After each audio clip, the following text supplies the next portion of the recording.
Hey everyone, in this video I'll show you how to activate your Straight Talk SIM card. Now, first of all, to go to the activation page, simply search on Google for Activate Straight Talk SIM. This is the easiest way to go to the SIM card activation, or go to the Straight Talk website and then go to the activation tab that I'll show you. Now I'll click on the first result here, and this is the activation page, or you can go to the Activate tab. Then you can choose if you have a Straight Talk phone, or in my case I have my own phone, so I'll click on Activate Bring Your Own Phone. And in my case, I have a new number, so tap on I have new number. Then you need to enter your zip code and then click on continue.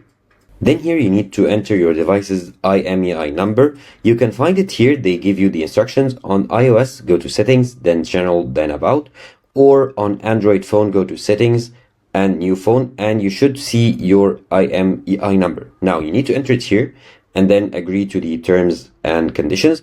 And once you enter the IMEI number, you'll be redirected to another page where you can select your plan details and then go and continue with the setup wizard to activate your Straight Talk SIM card.